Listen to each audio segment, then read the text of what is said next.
The morning light sparkled across the frozen plains of Talon. Ice crystals hung in the air, catching the weak rays of their dying sun.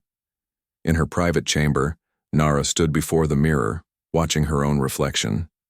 Her body was like clear, blue crystal, with swirls of white moving beneath her surface. She was beautiful in the way that dangerous things often are. Nara took a deep breath. Today was the day. After years of isolation, she would leave her world to save it. Diplomat Nara. "The council awaits," came a voice through her door. "I am ready," she replied, though she was not. Unlike other Tylonians who could touch each other safely, Nara was born different. Her body was so cold that anything she touched froze solid. A curse, many called it. A blessing, said the council. Now that they needed her, Nara walked through empty halls to the council chamber. Other Tylonians stayed far from her path. The special containment suit waited for her at the chamber entrance. It was ugly, a thick, heavy thing made of dull metal and plastic, but it would keep others safe from her touch. 5 old Tylonians sat at the high table. They did not stand when Nara entered. "Our son dies," said head counselor Gil. "Our scientists give us 10 years, perhaps less. Then all life on Talon ends." Nara nodded. Everyone knew this. The fear hung in the air like the ice crystals outside. "The Galactic Alliance has the technology to help," Gil continued. "But they refuse our messages. They say they need to meet with a Talonian face to face." "So you've chosen me," Nara said, "the one who cannot touch anyone." "You are our best diplomat," said Counselor Tay. "And yes, your condition means you already have practice using the containment suit. Others would struggle with it." Nara looked down at her clear blue hands. "If I fail, our world dies. If you fail, we try something else," said Gil. "But we believe you won't fail." 2 hours later, Nara stood in the spaceport, now sealed inside the containment suit. The helmet pressed against her face. The gloves made her fingers clumsy. But worst was the heat. Tylonians loved the cold, and the suit kept all her natural cold inside. The ship was small but fast. The pilot, safely separated from Nara by a thick wall, spoke through a speaker. 3 days to Alliance Station. The E. Auto systems will handle your food and waste. Try not to touch anything you don't have to. The journey passed slowly. Nara studied files about the 53 species in the Galactic Alliance. None looked like Tylonians. Most were soft-bodied, warm-blooded creatures from worlds that would kill a Talonian in minutes. Humans interested her most. They came from a world with both heat and cold, with water in all 3 states. They could live in more environments than any other Alliance species. The files said they were curious, adaptable, and emotional. Alliance Station came into view on the 3rd day, a bi-side, massive wheel turning in space with ships of all shapes coming and going. Nara's small ship docked at an outer port. "Special procedures for the Talonian delegate," announced a voice as Nara stepped onto the station. Crew members in protective gear guided her to a separate path. People from other species stopped to stare. Some pointed. A few moved quickly away. "Don't mind them," said her guide. "Most have only heard stories about Talonians, bad ones." Nara was given a small room far from the main halls. The walls were bare. The bed was too soft. The air was too warm. "The council meets tomorrow," her guide said. "Someone will come for you."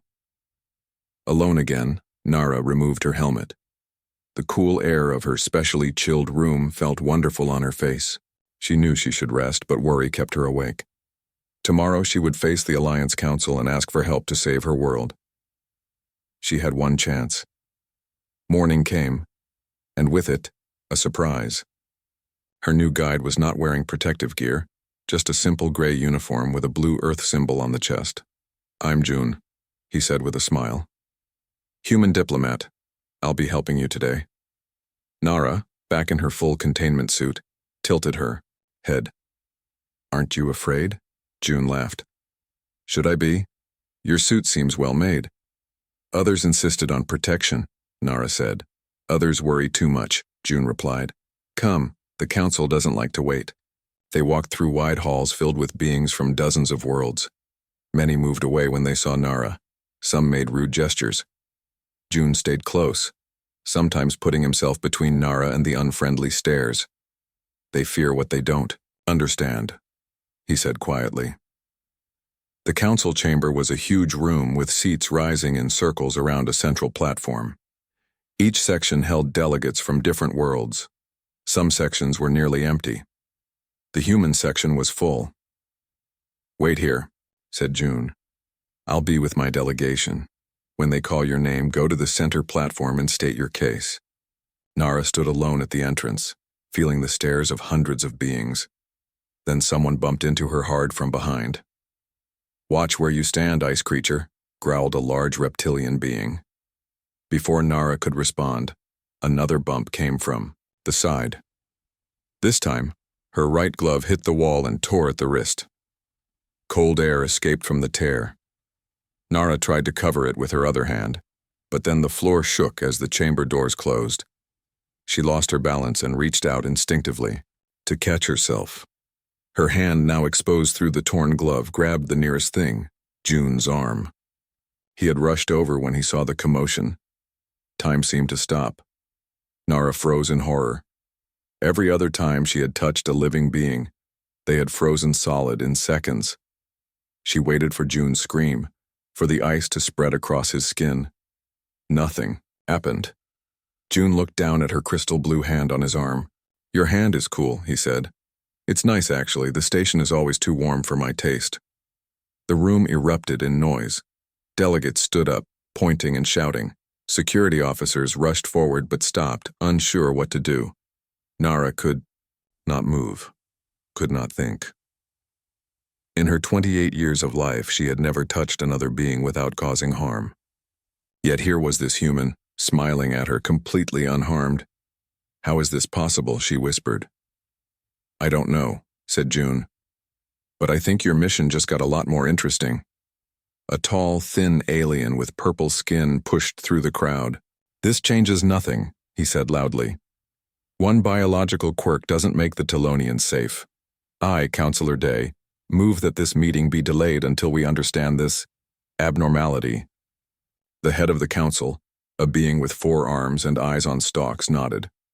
"Agreed. This session is postponed. The Tylonian delegate will submit to scientific examination, as will the human diplomat. All other business will wait." As the crowd dispersed, Nara finally let go of June's arm. "I'm sorry," she said. "I've ruined everything." June shook his head. "No. You've just made the greatest scientific discovery in recent Alliance history." He smiled. "And personally, I'm pretty happy to not be a frozen statue right now." For the first time in her life, Nara felt hope. Perhaps she was not cursed after all. Perhaps there was a place for her in this vast galaxy. And perhaps, just perhaps, her world could still be saved. "What happens now?" she asked. "Now," said June, "we find out why I'm special, or why you're special, or why we're special together." He held out his hand to her, palm up. "Either way, I think this is the start of something important." After a moment's hesitation, Nara placed her exposed blue hand in his. The cold met warmth and neither was harmed. Both their worlds would never be the same again. The science lab on Alliance Station was large and bright. Machines of all shapes and sizes filled the room. Nara sat on one side of the lab, while June sat on the other. 5 scientists from different worlds moved between them, taking samples and running tests. "Again, please," said the head scientist, a small green being named Dr. Han. He wore 3 sets of goggles stacked on his wide forehead. Nara and June touched palms for the 10th time that day. Dr. Han held a device near their hands, and it made high beeping sounds. "Amazing," the doctor said. "Simply amazing." It had been 2 days since the shocking moment in the council chamber. News had spread quickly throughout the station. Everyone wanted to see the human who could touch a Telonian. Some people thought it was a trick. Others thought it was magic. The scientists just wanted answers. "Can you tell us what's happening?" June asked. "Why can I touch Nara when others can't?" Dr. Han made a clicking sound with his mouth. Human skin is special. When Telonian cold touches it, the skin cells do something unusual. They create a barrier, a shield of heat. Other species don't do this? Asked Nara. She was no longer wearing her containment suit in the lab, though she still kept distance from everyone except June. No, said Dr. Han. We tested cells from 32 species. Only human cells survive the Telonian cold. He looked at his data pad. This explains why humans live on so many different worlds. Your bodies adapt to temperature better than any species we know. June smiled. So I'm not going to freeze? Not from a Telonian touch, said Dr. Han. But I wouldn't go swimming in the lakes of Talon just yet. Another scientist approached with new test results. We found something else, she said. The human and Talonian share a genetic marker. It's very old, millions of years old, but it's there. Dr. Han's eyes widened. That's not possible. Humans evolved on Earth. Telonians evolved on Talon. The worlds are 50 light years apart. Yet the marker is there, the scientist insisted. Before they could discuss more, the lab door opened. Counselor Day walked in, followed by 2 security officers. The council demands answers, he said. His purple skin seemed darker today, almost black in the bright lab lights. Is the human immunity real? Is it safe for Talonians to be among us? Dr. Han nodded quickly. The immunity is real, and Talonians pose no threat if proper precautions. Proper precautions? Day interrupted. Like the containment suit that failed? What happens when the next suit fails near someone who isn't human? He turned to Nara. No offense, Ice Lady, but one happy accident doesn't erase the danger you present. The council asked for my report tomorrow, Dr. Han said firmly. You'll get your answers then. Day smiled, but his eyes stayed cold. Of course. Science must be thorough. He looked at June. Interesting that humans are special again. Always the lucky ones, aren't you? After Dai left, June let out a long breath. He doesn't like me much. He doesn't like anyone, said Dr. Han. But his trading company controls 3 council votes, so everyone pretends to like him. The test continued for hours. By evening, Nara was tired of being poked and scanned. She was also hungry. The lab had no food for Talonians. Enough for today, Dr. Han finally said. Come back tomorrow morning before the council meeting. June walked with Nara back to her room. The halls were less crowded now, but people still stared as they passed. Some looked curious rather than afraid. Are you okay? June asked. You seem quiet. I came here to save my world, Nara said. But now everyone is focused on why you can touch me. They've forgotten about Talon's dying son. June stopped walking. No, they haven't forgotten.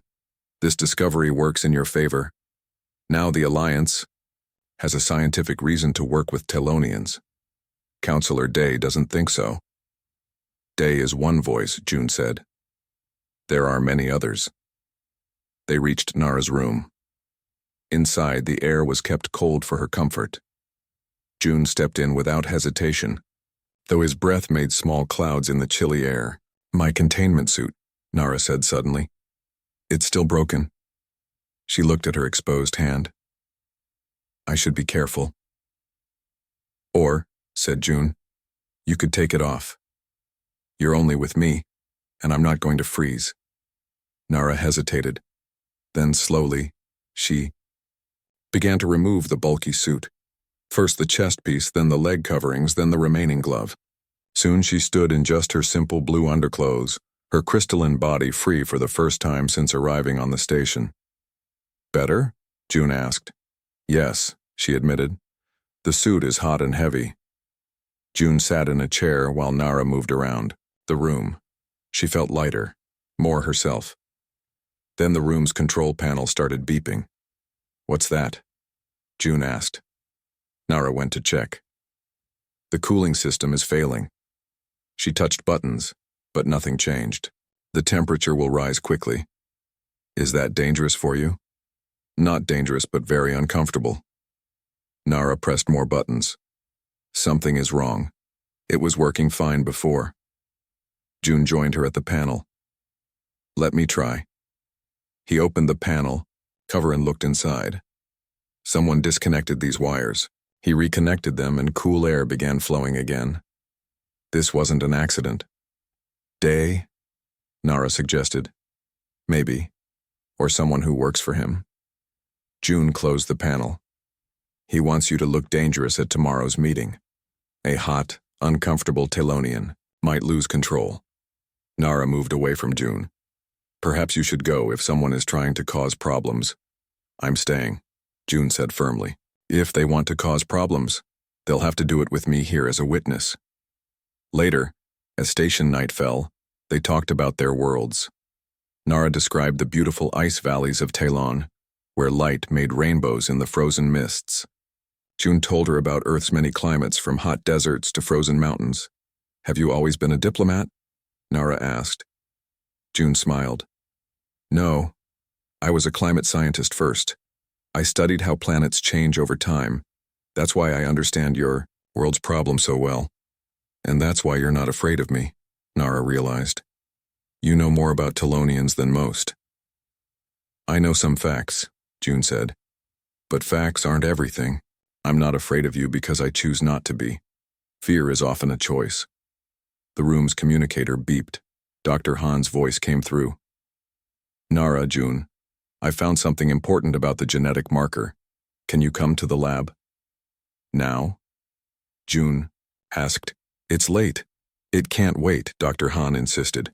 And don't tell anyone you're coming. Nara put her containment suit back on, except for the torn glove. There was no time to fix it. They left her room and walked through quiet halls to the lab. The lab was dark when they arrived. Only a few small lights were on. Dr. Han? Called June. We're here. No answer. Nara felt uneasy. Something's wrong. Suddenly the lights came on. 3 security officers stood at the far end of the lab. Between them was a small alien with blue-spotted skin, a boran according to Nara's studies. Perfect timing, said Counselor Day, stepping out from behind a large machine. We were just setting up a little demonstration. What demonstration? June demanded. Where's Dr. Han? Dr. Han is sleeping, Day said with a smile. He worked so hard today, poor thing. He looked at the security officers. Begin the demonstration. The officers pushed the boran forward. The small alien looked terrified. What are you doing? Nara backed away. Simple, said Day. We're showing everyone what happens when a Tylonian touches a non-human. He looked at a camera mounted on the wall. The whole station will be watching. This is wrong. June stepped between Nara and the approaching boran. Stop this now. But the security officers kept pushing the boran forward. Nara backed up until she hit the wall. There was nowhere else to go. Just one touch, Day said. Show everyone the truth. The boran was now just steps away from Nara, its spotted face twisted in fear. Please, Nara begged. Don't do this.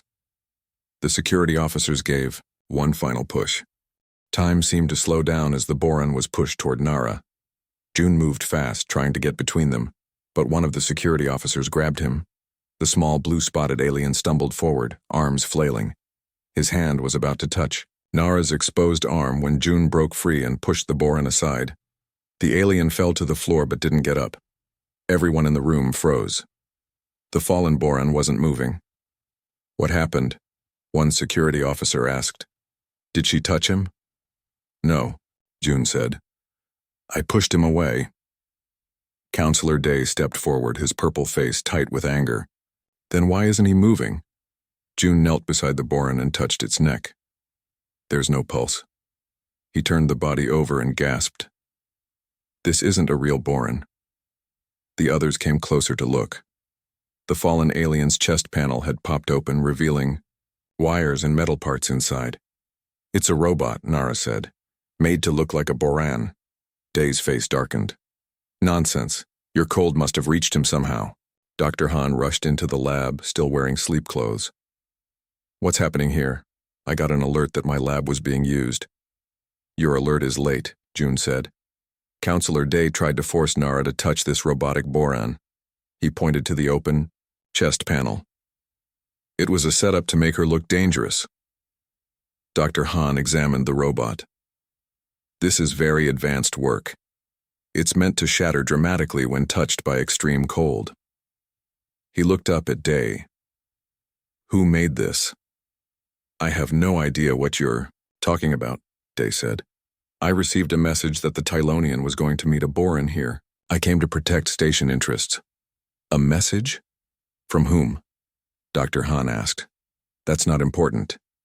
Day turned to the security officers. The Tylonian is clearly dangerous. Put her in containment until the council can meet.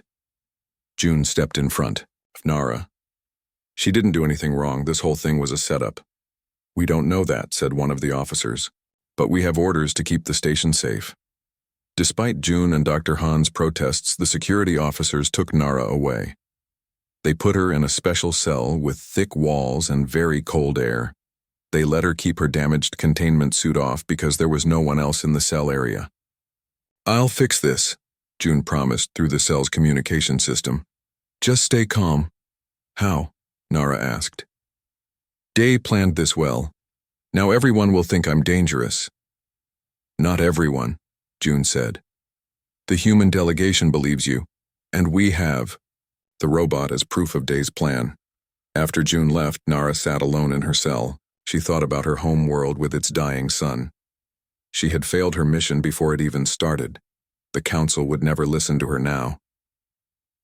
Morning came, and with it, surprising news. The council was still going to meet, and they wanted Nara to attend. Why? She asked the guard who brought her a new containment suit. Special request from the human delegation. The guard said. They found something important. With her new suit on, Nara was taken to the council chamber. It was fuller than before. Every seat was taken, and many people stood along the walls. All eyes turned to Nara as she entered. June met her at the entrance. Don't worry, he said quietly. We have a plan. In the center of the room, Dr. Han stood next to a large screen. The robot Boran lay on a table beside him. The head of the council, the four-armed being, called the meeting to order. We are here to discuss two matters: the Tylonian request for help with their dying son, and the incident in the science lab last night. Counselor Day stood up. The incident proves that Tylonians are too dangerous to work with. I move that we reject their request for help. Before we vote, the head counselor said, the human delegation has asked to present new findings. Dr. Han stepped forward. Last night someone tried to create a false incident using this robot. He pointed to the fake boron. It was made to look like a Tylonian had frozen a boron delegate, but it was a trick. Murmurs ran through the crowd. Dr. Han continued, more importantly, my research has found something remarkable. Humans and Tylonians share a genetic marker that is millions of years old. He showed images on the big screen. This suggests that humans and Tylonians may have had a common ancestor species, despite evolving on worlds 50 light-years apart. The council chamber erupted in noise. This was shocking news. How could two species from different worlds share ancestry? Dr. Han raised his hands for quiet. I don't have all the answers yet, but this discovery shows that humans and Tylonians have a special connection. It explains why humans can touch Tylonians safely. June stepped forward. If I may, counselors.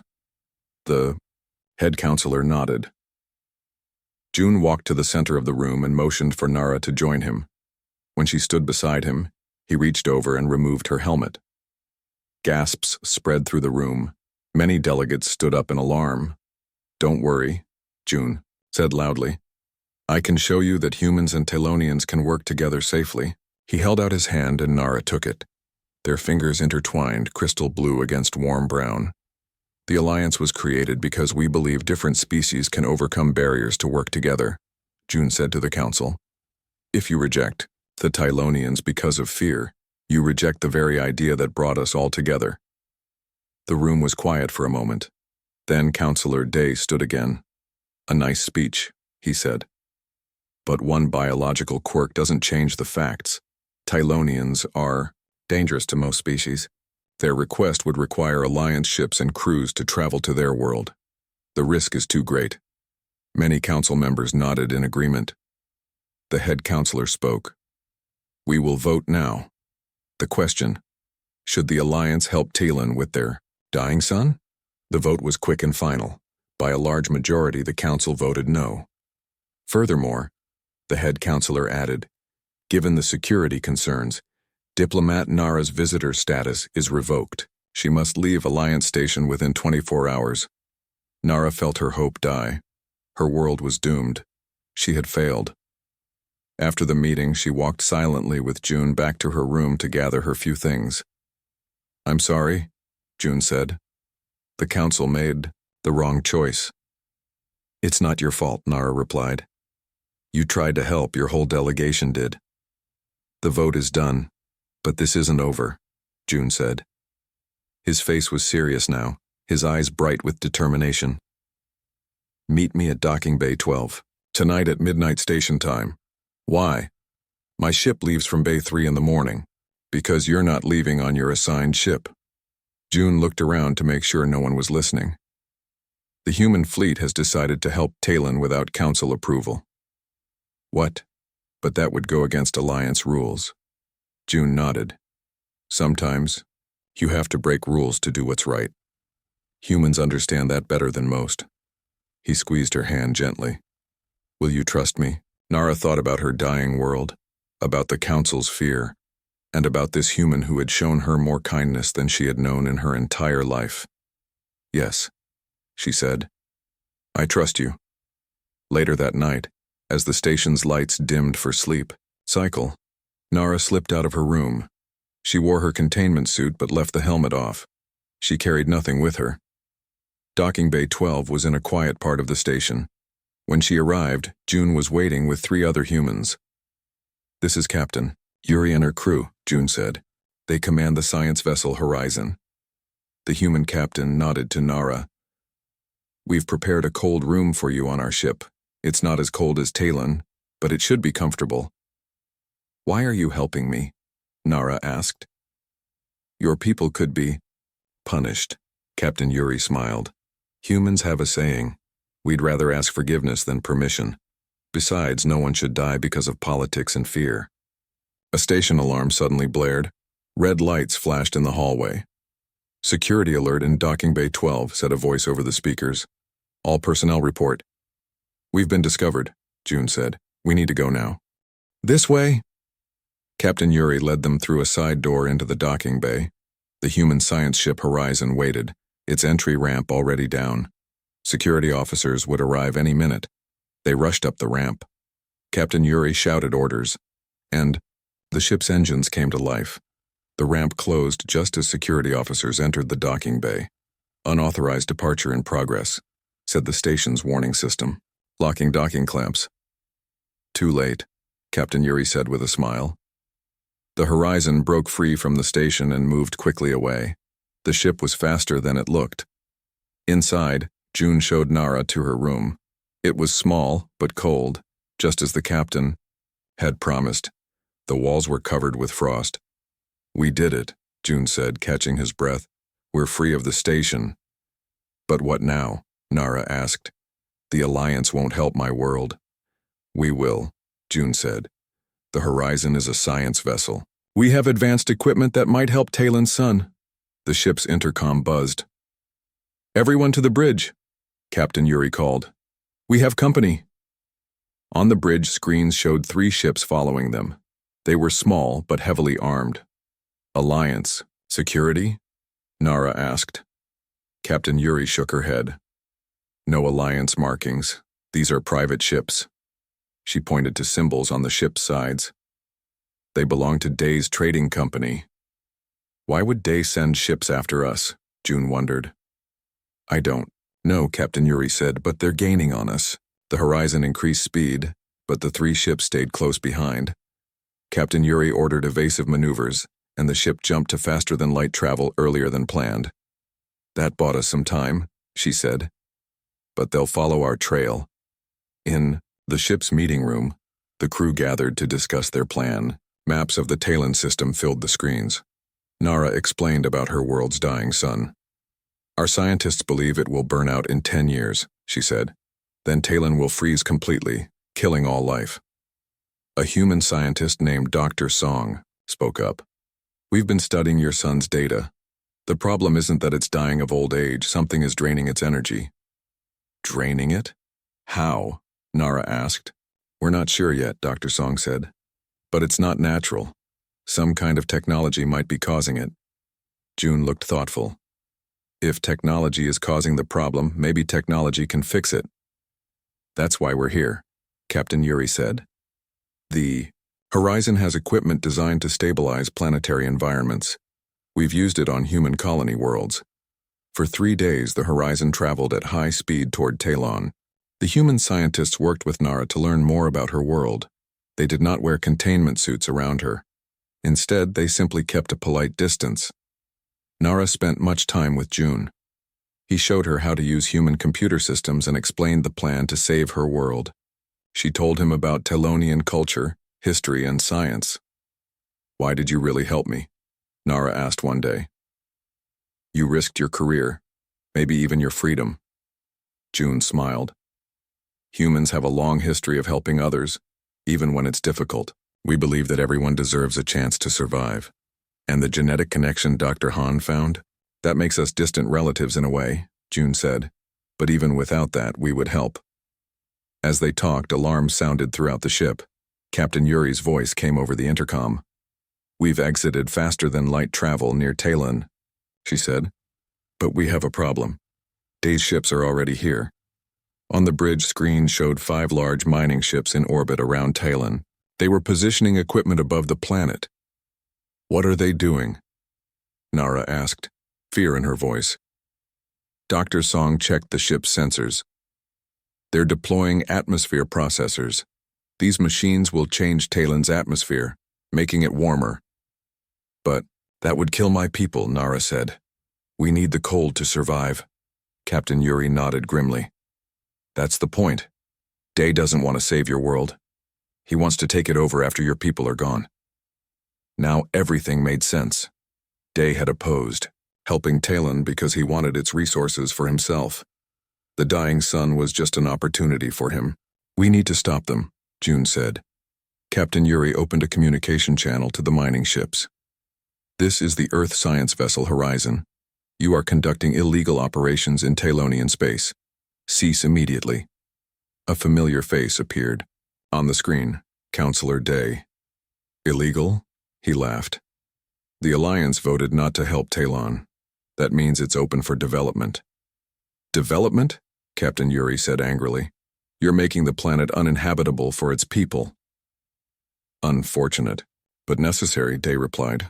Talon has valuable resources under its ice, resources the galaxy needs. We won't let you do this, Captain Yuri warned. Day smiled coldly. You have 1 small science ship. I have 5 mining vessels with weapon upgrades. Please, try to stop us. The screen went dark. Captain Yuri turned to her crew. Battle stations, she ordered. We can't fight them directly, but we can disrupt their atmosphere processors. The Horizon moved closer to Talon. One of Day's ships fired a warning shot that passed close to their hull. They're not bluffing, June said. Captain Yuri ordered. Evasive maneuvers, but another shot hit their engines. The Horizon shook violently. Engine damage, reported a crew member. We're losing power.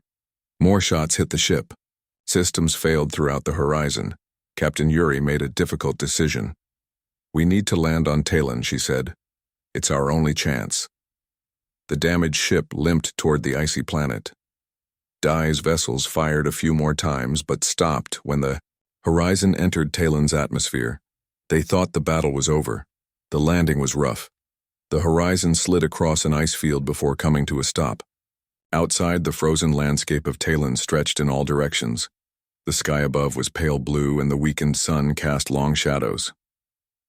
The ship won't fly again without major repairs, Captain Yuri said. But life support still works. Nara removed her containment suit. The cold air of her homeworld felt wonderful on her crystal skin.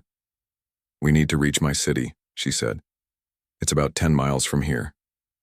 10 miles in this cold? Dr. Song asked, shivering despite her heavy coat. The humans will freeze. We have cold weather gear, Captain Yuri said, and June seems to handle the cold better than most of us.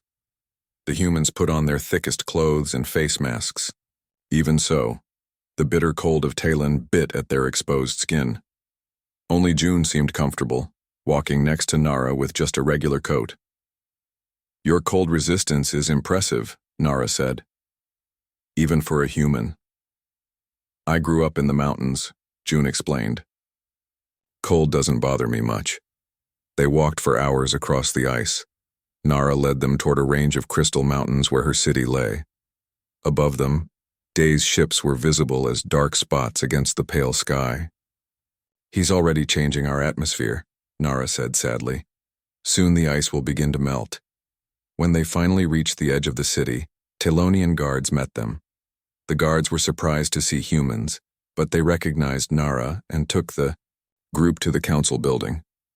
The High Council was shocked by Nara's return with humans. They listened in silence as she explained everything, the Alliance's refusal, Day's plan, and the humans' offer to help. These mining ships, said Councillor Gill. How quickly will they change our atmosphere? Within days, Captain Yuri said. They have powerful technology. Then we must evacuate, another councillor suggested. We can take our people to the deep ice caves. That's only temporary, Nara said. What about our sun? Dr. Song believes something is draining its energy. The oldest councillor Tay looked troubled. There is something we must show you. Something from our ancient past. Councillor Tay led Nara and June to a hidden chamber beneath the council building. The walls were covered with old carvings. These date back thousands of years, Tay explained. Our oldest history. June examined the carvings closely. His eyes widened in surprise. Nara, he called. Look at this. On the wall was a carving of two figures standing together. One was clearly Talonian with a crystal-like body. The other looked exactly like a human. Nara stared at the ancient carving on the wall. It clearly showed a Talonian and a human standing together, just like she and June stood now. How is this possible? She whispered. Humans and Talonians together thousands of years ago? Counselor, Tay touched the carving gently. Our oldest stories tell of star travelers who came to Talon long ago. We thought they were just legends. Not legends, June said. History. He pointed to other carvings that showed humans and Talonians working side by side. Our peoples knew each other in the past. There's more, Counselor Tay said. He led them deeper into the chamber to a large metal door covered in ice. This is our most sacred place. Only council members ever see what's inside. The door opened slowly. Inside was a round room with a strange device in the center. It was made of metal unlike anything on Talon. Blue lights glowed softly within it. What is this? Nara asked. We call it the Heart of Talon, Tay explained. Our ancestors said it was a gift from the star travelers. For thousands of years it has been here, but we never knew its purpose. June walked around the device, studying it carefully. This isn't Talonian technology.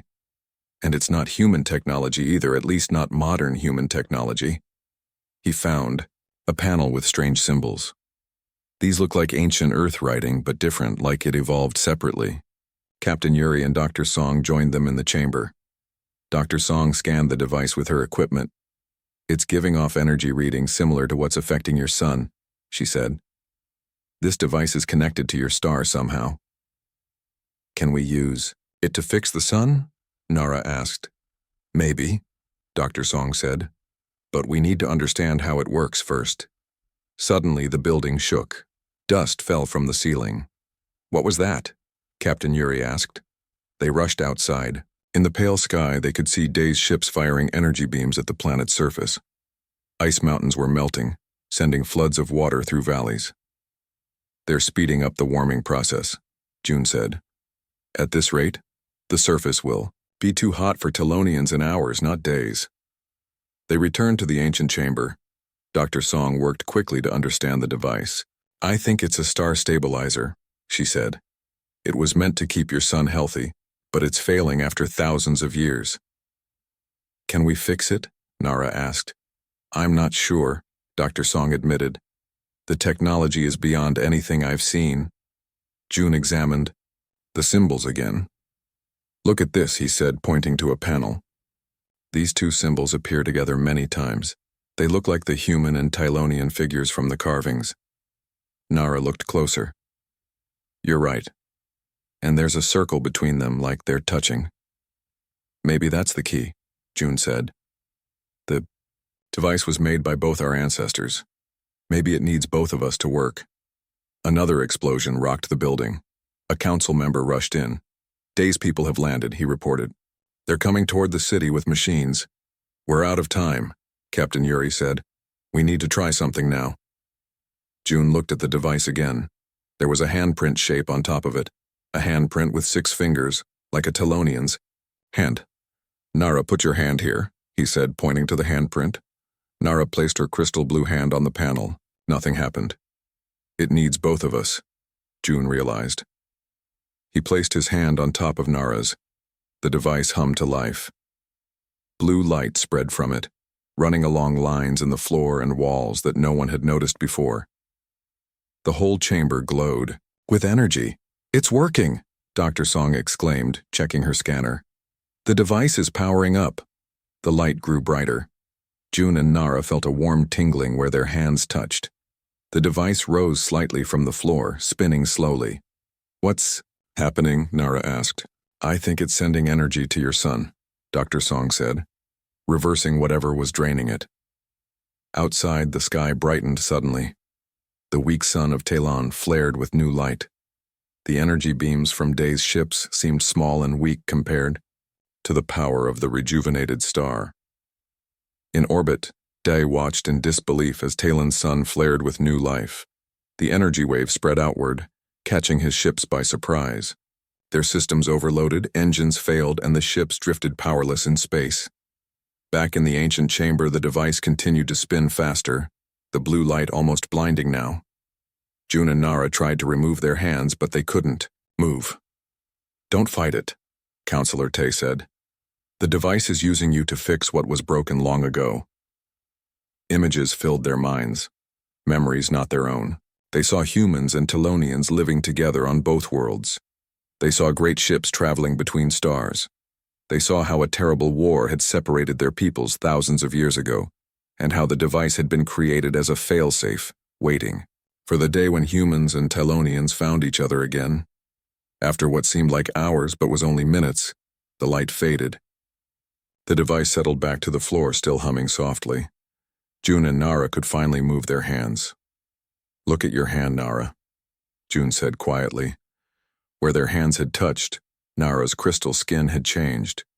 Instead of deep blue, it was now warm amber, like human skin. She touched it with her other hand. It's warm, she said in wonder. But I feel fine. It doesn't hurt at all. Dr. Song scanned her quickly. Your body temperature is rising, but only in that small area. It's like your cells are adapting, becoming more like human cells. The genetic connection, June said. It's stronger than we thought. They left the chamber and went outside. The sky was bright with the renewed sun. The air was still cold, perfect for Tylonians, but the harmful warming from Dai's machines had stopped. In orbit, the Horizon's sister ship had arrived. It captured Dai's disabled mining vessels and rescued the damaged Horizon from the surface. Day and his crew were arrested for illegal mining and attacking an Alliance vessel. 2 weeks later, an Alliance delegation arrived on Talon. The evidence of Day's crimes and the amazing revival of Talon's son had changed many minds. The Alliance formally apologized to the Tylonian people and offered them membership. We were wrong to judge your people by fear, the head counselor admitted to Nara. The humans have shown us a better way. A new era began for Talon. Human scientists came to study the ancient device and the connection between the two species. Tylonian experts shared their knowledge of crystal technology and cold climate science. Together, they made discoveries that benefited both worlds. 4. Nara, the biggest change was personal. The patch of warm skin on her hand slowly grew larger. Dr. Song discovered that when Nara touched a human, her body adapted a little more each time. Eventually, she could touch anyone without freezing them, though she still preferred the cold. 1 year after their adventure began, Nara and June stood together in the new Human Tylonian Research Center. Outside the window, human and Tylonian, children played together in the snow, unafraid of each other's touch. "Did you ever think it would turn out like this?" Nara asked, her hand comfortably in June's. "No," he admitted. "I just wanted to help save your world. I never expected to change." Both our worlds. In the center of the city, a new monument stood, two hands meeting, one crystal blue, one warm brown. The writing beneath it was in both human and Tylonian language. Different paths, same origin. In our differences, we find our greatest strength. Nara looked at her hands, one still blue crystal, one now warm amber. Once she had seen her touch as a curse. Now she understood it had simply been waiting for the right person to touch. "What do you think our ancestors would say if they could see us now?" she asked. June smiled. "I think they planned for this all along. They knew someday we would find each other again." Above them, Talon's sun shone bright and strong, promising thousands more years of life. The ancient device hummed quietly beneath, the city, its purpose finally fulfilled. Humans and Tylonians had found each other again, and neither world would ever be the same. "Ready for our next adventure?" June asked, squeezing her hand gently. Nara smiled. "With you? Always." The end.